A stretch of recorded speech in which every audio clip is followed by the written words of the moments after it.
Hello, welcome to Making Photos. I'm Ian and Butterfield. This is a little bit different, this video, and it's a bit of an experiment. Don't know whether it's going to work, but I'm out geocaching, and one of the things I do when I'm geocaching is I try to make photos as I go around. Now, one of the reasons I do this is it's a bit of an exercise for me, such that it's about keeping my eye in with my photography, and I don't know what I'm going to see as I go around. I don't know whether I'm going to find locations which are particularly photogenic or not, but the idea is to be able to create something no matter what the scene is. So that's what I'm going to do this afternoon. Now, while I get my boots on, let me just tell you a little bit about geocaching if you don't know what it is. Geocaching is an outdoor pursuit, and what we do is we have a GPS device. Now, typically it's a phone these days. I'll be using my iPhone for it, and we can look up on there coordinates. And the aim is to walk to those coordinates, and at those coordinates there's something to do or find. Usually a small container of some description, but it might be a virtual geocache where you get there and you just have to answer a question about the location. Though none of those on this particular route that I'm doing. Other ones, the coordinates given aren't actually the right coordinates, and that's deliberate, because the aim is when you get there you have to gather some additional information at that location, which allows you to work out the final coordinates. There is one near the route that I'm doing, but not planning to do that one. What I've got today are standard geocaches, which should all be small containers hidden out in the countryside. And there's 17 of them for me to find on a 4-mile walk.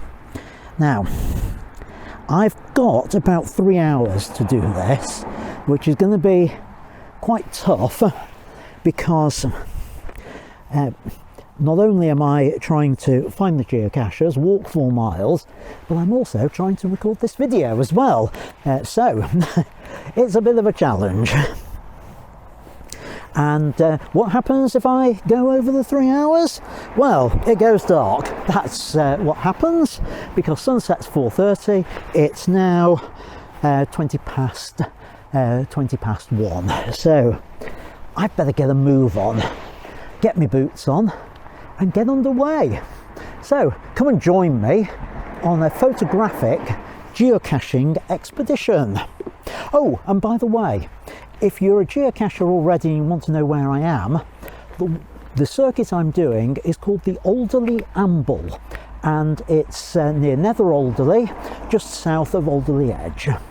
So, as I say, come and join me.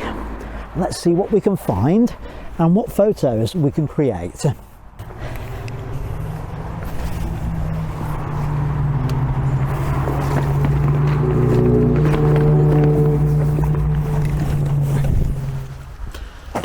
Right, so I'm underway looking for my first geocache, which is Alderly Amble number 1, and it's about 280 metres away.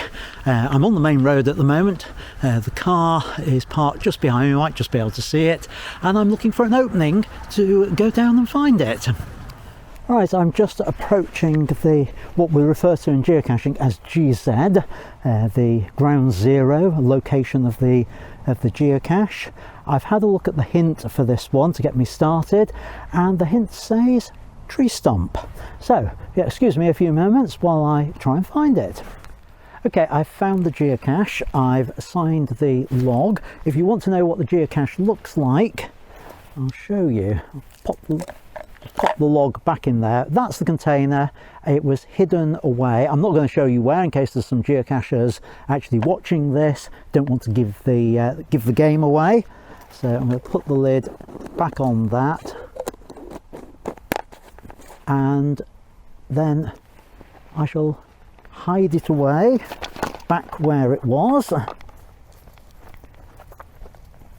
It was a nice easy find actually.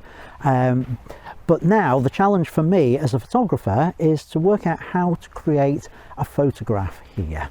And looking around this area, I think my best bet is probably the style there. So I'm going to play around with a few shots on that and see what I can come up with.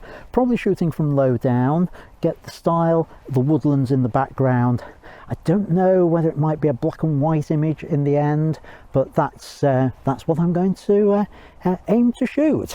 So let's see what I can achieve. Right, I'm going to need to put the ISO up to, let's see, 400 I think on here. I'm going to shoot at f4 and need as much light as I can on this, and that will give me about an 80th of a second. So let's see what I can do with that. That's okay, but it's a little bit yeah, with that. What else? Maybe from a slightly different angle. Now I know you can't see me on the video now, but yeah, I think going vertical and tight from this angle is the better option. It keeps the telegraph pole out of the shot. So that's my first geocache found, my first photo made, and time for me to move on to the next one because the clock's ticking. Right, on my way to the second one. It should be a nice easy location to find. I've just spotted some friends along the way. Hello. Oh, not interested in me. Don't want to be on camera. Oh dear. I seem to have this effect on people. Right, on my way. Now I've just found a location on the way to the geocache which might make an interesting photo. It's another style, but I quite like the browns behind it, so I'm going to see what I can create here. Probably the same high ISO. I think there's people coming at the moment, so I'm going to have to just get on with this. So for this shot I'm going low down and looking at the style, the browns in the background. I want to lose the white sky, and I've gone for the widest aperture I can because I want to throw the background out of focus if I can.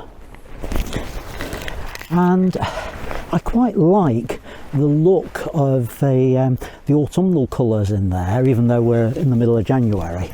So I'll probably process that with quite some warm colours on it and give it a warm feeling. So I better get on my way. Talking to you lot is taking up too much of my geocaching time, and I'm losing time.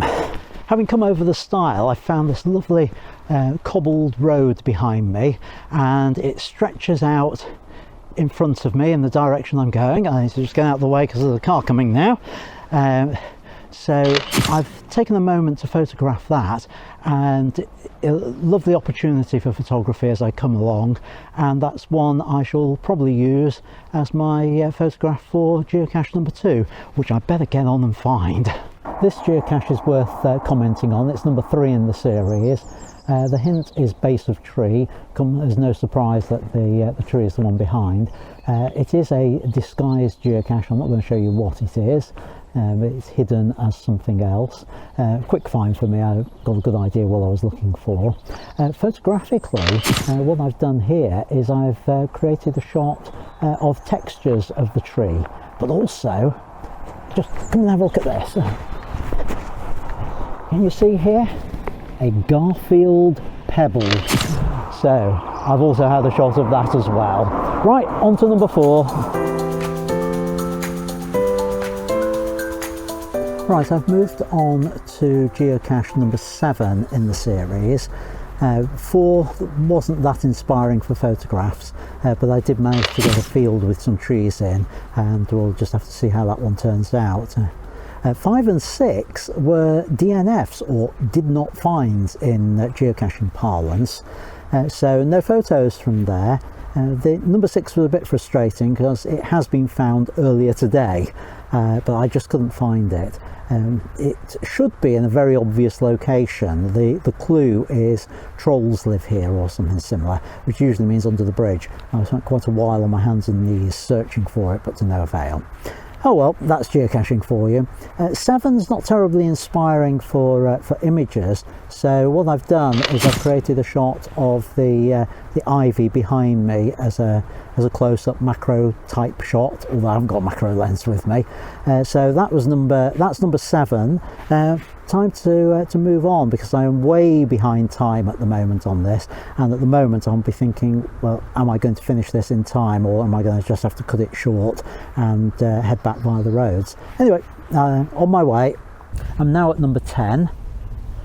Number 8 was yet another did not find.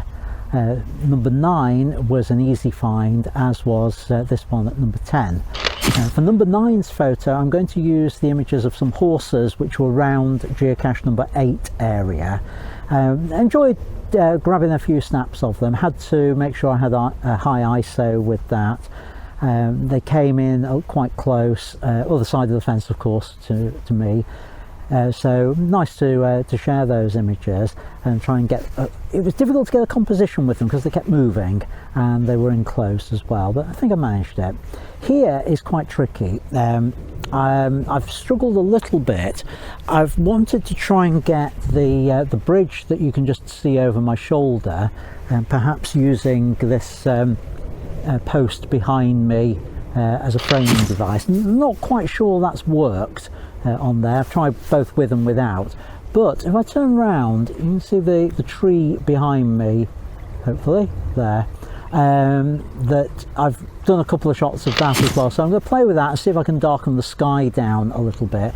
Again, light's fading, so I'm at high ISO with all this and fairly wide open as well to create the shot, so it's not the ideal conditions, but that's what the exercise is for, to work and create something in less than ideal circumstances, because if I can do it here, I can do it when I'm working for a client. So right, move on to number 11, 12, 13 or however many I go before I lose the light and have to call it a day. See you a little bit later. Well, I've just found number 11, which was a very, very sneaky geocache, and I think I was a little bit lucky to get that one. Difficult to create shots now. Had to put the ISO up to ISO 800 as I really am losing the light, and as the location was just a railway bridge, the options for photography weren't great. I did a couple of shots, one looking down the path which I came along and the other looking along the edge of the bridge with a shallow depth of field. I hope that's going to come out because that I think will be the more interesting of the two. Anyway, I'm on my way to number 12 now and I'll catch up with you later. I'm back at the car and as you can see it's now dark. The last 3 geocaches I didn't even attempt to find. It was far too dark to search. The one before that I've posted a DNF. I know what I'm looking for with it, but just couldn't see it. I think that was probably down to the fading light. So what about the images and the photography? Well, obviously towards the end it was a bit tricky. By the end, the last photo I took, I got my ISO up to 3200. I was shooting wide open and trying to create images with shallow depth of field, and you can see the result of that on the screen now. So have I created any stunning photos this trip? The answer is probably not, but the exercise is worth doing, and setting yourself a challenge to improve your photography is always worthwhile. So I'd encourage you to do that. I'm going to leave you now with a little slideshow of what I did manage to create on this this trip, and hope you find it interesting.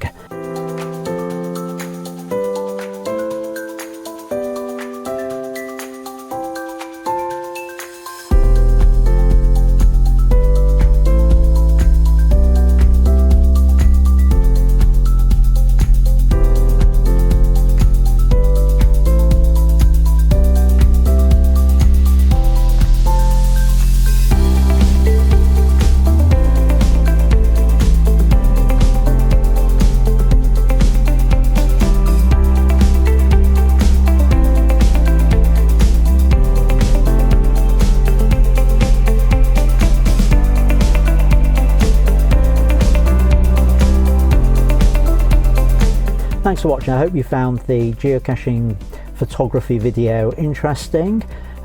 If you want to see how I did the post-processing, you'll find the video over here, and some other videos that I recommend there. So until next time, thanks for watching and keep making great photos.